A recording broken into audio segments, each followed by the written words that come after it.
Basic Hiligaynon grammar rules. I initially wrote this book to serve the intermediate learner who fears they've already learned everything they can about Ilonggo. With that intention, I would forego the formalities and throw about 2,000 phrases at them, many of which are carefully selected to illustrate new ideas they likely haven't learned in a classroom. The hope of such a method would be to make them realize there is always more to learn.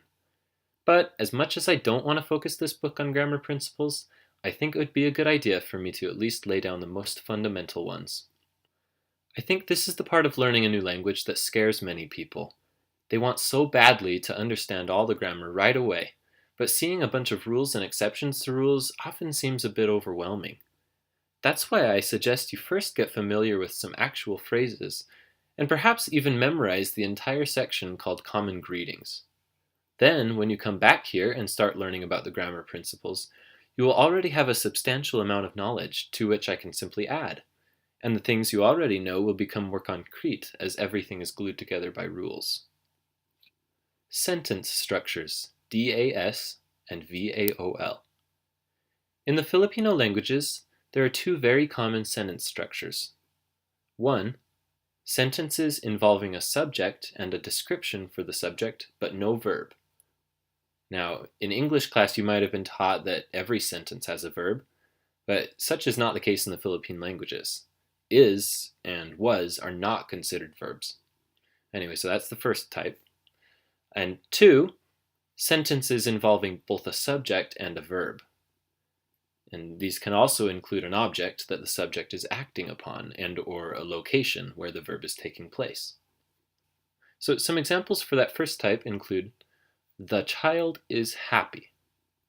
She is 25. I am hungry. He was awesome. Examples for the second type would include: he went to the store. She will eat adobo. He is crying. They can understand us. There is an acronym you can remember for each of these types, which will help you construct phrases in Ilonggo. First sentence type, DAS. The first type has the acronym DAS, which stands for Describer ang Subject. That's the order. You first say the description word, or adjective, then you include the focus marker ang, then you say the subject. For example, the child is happy. In Ilonggo, it's malipay ang bata. Malipay is the describer, meaning happy. The exceptions occur when the subject is a pronoun, he, she, I, they, this, that, etc., or a proper noun, the name of a person. When the subject is a pronoun, things become very simple. You just say the describer and then the pronoun. Here are some examples of that. She is 25. 25 siya. Siya is the pronoun meaning he or she. For the number, take your pick, English or Spanish. If you use Ilonggo numbers higher than 10, most people won't understand you. Another example. I am hungry. Gutom ako. Gutom means hungry. Ako means I. When the subject is the name of a person, you simply say the describer, then si, then the name. Some examples of that include: Christine is happy. Malipay si Christine. Another example: Junjun is hungry. Gutom si Junjun. Second sentence type, VAOL. The second type has the acronym VAOL, which stands for Verb, Actor, Object, Location. Of course, many sentences will not have an object or a location or either, which is just fine. You just need to always keep verbs before actors. This is the order of a traditional sentence in any Filipino language. In English, we are used to ordering our sentences in the AVOL fashion. Some examples of that include: I ate the curry in the house. The actor is I, and it comes first, and then the verb is ate, which comes second, and then an object of that verb is curry, which comes third, and then the location of that verb is in the house, which is the last part. Ilonggo switches the actor and the verb. The sentence in Ilonggo is Ginkaon ko ang curry sa balay. Ginkaon is the verb meaning ate. Ko is the actor here. And curry, of course, is the object. And balay is the location. Here's an example of an English sentence without an object. Ben went to the market. We have an actor, Ben, which comes first, and then we have a verb, went, which comes second, and then the location he went to, which is market. Ilonggo switches the actor and the verb, so that instead we say, Nagkadto si Ben sa market. Nagkadto is the verb, meaning went. And then Ben, of course, is our actor. Here's an example of a sentence without a location. In English, the dog ate the curry. The dog is the actor, ate is the verb, and then curry is the object. See how in English we start with the actor, and then we say the verb that the actor is doing. In Ilonggo, it is Ginkaon sang ido ang curry, which literally translates to something like eaten by the dog the curry. See how the verb comes first, then the actor, and then the object. People occasionally say the actors before the verbs, and though it is not technically grammatically incorrect, in most cases it is unusual, or it sounds odd. Therefore, it's best to get used to the VAOL way of speaking. This is possibly the toughest part of learning the Filipino languages for an American. You'll need to get your brain used to thinking first of what verb to say, rather than who is the actor of the verb. Negation, using the words hindi, waay, or wala in a sentence. So we already know how to say what something is. We learned that in the section above concerning the DAS sentence structure. Now we need to know how to say what something isn't. Negation of DAS structure. When no pronouns are used, it is very simple. You just add hindi at the start of your sentence. Here are some examples. Malipay ang bata means the child is happy. Hindi malipay ang bata means the child is not happy. Malipay si Christine means Christine is happy. Hindi malipay si Christine means Christine is not happy. When pronouns are used, things become a little tricky. Just remember that in almost all cases, pronouns must be the second word of a sentence. Here's an example. Gutom ako means I am hungry. Hindi ako gutom means I am not hungry. See how we had to put the pronoun second? Negation of VAOL structure. By negating a VAOL sentence, we are saying that something did not happen, is not happening, or will not happen. Unlike in DAS structured sentences, in VAOL sentences, we need to know whether a verb is past, present, or future tense in order to negate it. If the verb is past or present tense, we can say either waay or wala. If the verb is future tense, or infinitive, has no tense at all, we need to use the word hindi. Here are some examples. Waay nag-ulan, or wala nag-ulan, means it didn't rain. Waay nagaulan, or wala nagaulan, means it isn't raining. Hindi mag-ulan, or hindi maulan, means it won't rain. See how the past and present tense has to use the negation words waay or wala. The future tense example here uses the word hindi. Just like in DAS structure, if there are no pronouns, things are very simple. You just construct a sentence the way that you would normally in a VAOL structure, then put the appropriate negation word in front. Here are some examples. Past tense. Nagkadto si Noynoy sa market. Noynoy went to the market. Waay nagkadto si Noynoy sa market. Noynoy didn't go to the market. Nagkaon si Marcos.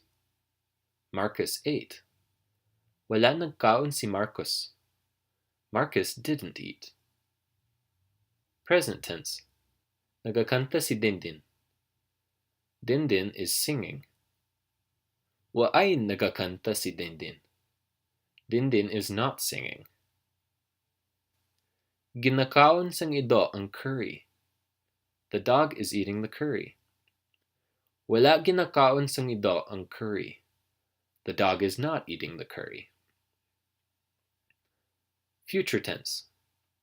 Magdala ang lalaki sang pagkaon. The man will bring food. Hindi magdala ang lalaki sang pagkaon. The man will not bring food. When using pronouns in negated sentences, you need to change things up a bit. But don't worry, you should be used to this pattern by now. The negation word comes first, then the pronoun, then the rest of your sentence. Here are some examples. Nagkadto siya sa market. He went to the market. Wala siya nagkadto sa market. He didn't go to the market. Kinakaon niya ang curry. She is eating the curry. Waay niya ginakaon ng curry. She is not eating the curry. Magdala sila sang pagkaon. They will bring food. Hindi sila magdala sang pagkaon. They will not bring food. Existentials. There is, there isn't, he has, he doesn't have. Another really common type of phrase involves what I'll call existentials. These are words that indicate the existence of something or the lack of something. The patterns here are fairly simple, though they may take some getting used to. Here are all of the existential words. May is a word meaning there is or there are, but it must immediately be followed by an object. May ara means there is, there are, or there are some. Wala or waay means there is not, or there aren't any. Here are some examples of how to use the word may. And of course it could be pronounced may or me or may. So I could say, may paka, there is a frog. May kapog sa balay, there is a bat in the house. May bagyo, there is a storm. May away dito, there is a fight over there. May pagkaon diri, is there food here? Here are some examples of how to use waay or wala. Waay tao, no one's home. It literally means there are no people. Waay kaso means no problem, or there's no problem. Wala pagkaon means there is no food. When someone asks if you have something, and you do, you simply reply, mayara. If you don't have the thing they're asking about, say, waay or wala. Here's an example. Mayara ka kotse means, do you have a car? Mayara, yes, literally meaning there is. Wala, no, literally means there isn't. When an existential phrase involves a personal pronoun and an object, the pattern is existential, then personal pronoun, then object. Here are some examples. Mayara sila balay. They have a house. Waay sila balay. They don't have a house. Mayara siya kwarta. She has money. Wala siya kwarta. She has no money. Mayara ako pamangkot. I have a question, or I have questions. Waay ko pamangkot. I don't have any questions. Exception. A more common way to say that someone has something follows a different pattern. It goes as follows. May, then the object, then the possessor. Here are some examples. May kotse ka? Do you have a car? May balay sila. They have a house. May kwarta siya. She has money. May pamangkot ako. I have a question. The pattern for an existential phrase that involves a possessor that's not a personal pronoun and an object is existential, and then the object, and then the possessor. This is the same idea as what we just talked about, actually. Here are some examples. May kwarta ang lalaki. The man has money. May kwarta si Jinjin. Jinjin has money. May ido ang bata. The child has a dog. May hilo ina. That has poison. Or what you're really saying is, that is poisonous. Why kalo ang babae? The girl doesn't have a hat. Wala engine ini. This doesn't have an engine. Why kwarta si Jomar? Jomar doesn't have any money. Just a note on that, Filipinos will often use the personal pronoun siya, meaning he or she, to mean it. For example, instead of saying wala engine ini, they'll probably say something like wala siya engine, and the structure of the sentence changes because personal pronouns come immediately after negation words. But it's not technically correct, and it's easy to develop a habit of overusing the word siya, which could sound tacky. A good rule of thumb is to simplify your speech and to avoid using pronouns whenever possible. When you get familiar with the conversational language, you'll see that pronouns are often omitted altogether and subjects are simply left implied. Actor versus object focus. This is probably the only other tricky thing about Filipino grammar. In all your conversation, you need to be deciding which part of your speech you want to focus on. And it's not so much about on what you want to focus, but on what you should focus. Though many people think it's okay to say something either way, there is actually a wrong way to say things. When you say something in actor focus, and you try to include a specific object, the object you're talking about will completely lose its specificity. In simpler terms, a statement really does gain a different meaning depending on how you build it. I feel like that's a mouthful, so let me give you an example. Nagkaon siya ng cake means he ate cake. This focuses more on the act of eating cake, not so much about which cake was eaten, or if there was a specific cake. Ginkaon niya ang cake. He ate the cake. This means there was a specific cake he ate. Siya ang nagkaon sang cake. He ate cake. He was the one who ate the cake. This focuses specifically on the one who it was that ate cake. It is, however, ambiguous whether a specific cake was eaten or not. Usually you can tell by context what somebody means there. Cake ang ginkaon niya. He ate cake. Cake was what he ate. This focuses specifically on what was eaten. Another important thing to know related to the topic of conjugation focus is how to use the word it. It is a very common word in English, therefore many people wonder what the translation is in the Filipino languages. The truth is, you don't need to include any word at all. As long as you're using an object-focused conjugation and no actor-focused pronoun is used, the word it is always implied. Let me illustrate this in the simplest way possible. Nagkaon siya means he ate. It's an actor-focused conjugation. Ginkaon niya, he ate it. That's an object-focused conjugation. Nagkaon siya sang cake.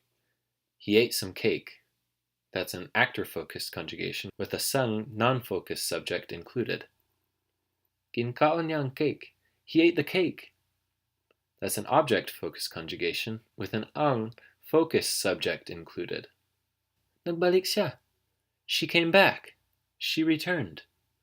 That's an actor-focused conjugation. Ginbalik niya. She gave it back. She returned it. That's an object-focused conjugation. Verb conjugations to indicate tense. This is one aspect of Ilonggo that is truly worth bragging about. Conjugations in Ilonggo are the simplest part of the language. They're far easier than those of Tagalog, and Tagalog conjugations aren't even too tough when you compare them to those of English, which are full of inconsistencies and exceptions. I've included a section that goes way more into depth about this subject and how Ilonggo verb conjugations are related to Tagalog verb conjugations, and that's in Appendix 3, which is Learning Ilonggo from Tagalog. For our purposes now, I will only give the three most common conjugations, which are actor focus, object focus, and location focus. Later on, you will learn more ways to say exactly what you mean, but for now, these are the most useful to know. You can express just about any idea if you have a solid understanding of these conjugations. Mag, which is the actor focus conjugation. Past tense, the pattern is nag and then the root word. Present tense, pattern is naga and then the root word. And as a note here, naga is often shortened to ga. So you could also say ga and then the root word.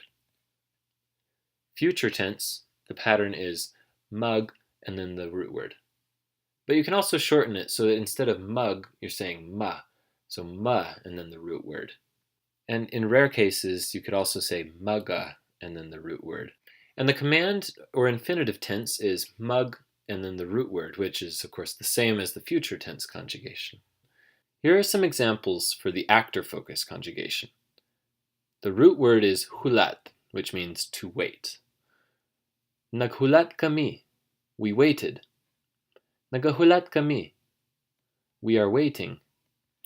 Maghulat kami, we will wait. If the root word is kaon, which means to eat, we could say nagkaon sila, they ate. Nagkakaon sila, they are eating. Magkaon sila, they will eat. Now, this is kind of a weird example. Hatag, meaning to give, doesn't really sound good using actor focus because you want to focus on what was given or who it was given to rather than the actual verb of giving. So if you were to actually use actor focus with the root word give, it would sound like you're saying he gives, he donates. You're focusing on the act of giving, like donating or giving away. So these are sentences that you probably wouldn't find very useful, just as a heads up. And you'll notice I used hatag as an object focus example and a location focus example as well, and they sound a lot better. The object focus conjugation, past tense is gin and then the root word. Present tense for that conjugation is gina and the root word. Future tense and command or infinitive tense are the same. You just say I and then the root word. Or in some cases you say the root word and then on. So here's some of the object focus examples. The root word kaon, meaning to eat. I could say ginkaon niya, he ate it. Ginakaon niya, he is eating it, or he eats it. Kaunon niya, he will eat it. When the root word is hatag, meaning to give, we could say ginhatag niya sa akon, he gave it to me. Ginahatag niya sa akon, he gives it to me, or he is giving it to me. Ihatag niya sa akon, he will give it to me. With the root word bakal, meaning to buy, we could say ginbakal ko, meaning I bought it, or ginabakal ko, meaning I buy it. We could say baklon ko, I will buy it. Location focus conjugation, you can think of the suffix an, because the command or infinitive tense has the root word followed by an. Past tense is simply gin, and then the root word, and then an. Present tense location-focused conjugation is gina, and then the root word, and then an. And then future tense and command or infinitive tense is simply the root word, and then an. Here are some location examples. Now, location focus is kind of a weird one, but there are some verbs that are very commonly conjugated with location focus. One of them is bulig, meaning to help. You're focusing on who was helped. So you could say, ginbuligan niya kami, she helped us. Or, ginabuligan niya kami, she helps us. Or, buligan niya kami, she will help us. Another common one is hatag, focusing on who is being given something. You could say, ginhatagan mo sila, meaning, did you give them some? Or, ginahatagan mo sila, do you give them some?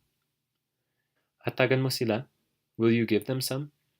So in this case, there is an implied object. This is different from saying, did you give it to them?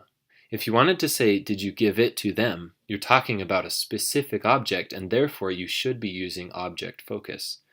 Well, there you have it. I warned you that it might be hard to grasp at first. If very little of this makes sense to you, don't worry. In time, as you continue to hear and memorize more and more phrases, you'll notice patterns on your own, and all the things I've stated here as rules will become natural to you, even if you don't always think about them. You'll look back at this chapter and have a lot of, oh, that's how it is, moments. But at any level of study, it's good for you to read and review these rules. because they provide patterns and a foundational structure for how the language works. At a minimum, this should help you avoid sounding uneducated by making simple grammar mistakes. Now, on the next 2 pages of this book, I have some pronoun charts. I've got an Ilonggo set of pronouns, and then the corresponding English set of pronouns. And this isn't something I want to spend a ton of time talking about right now, because I feel like it wouldn't really stick. So feel free to spend as much time here as you want. Read through it at your own pace, memorize them if you want to, but I think the best way to learn these things is just to start using them in phrases. So I'm just going to move right past these 2 pages, and you can probably come back later and it'll make more sense.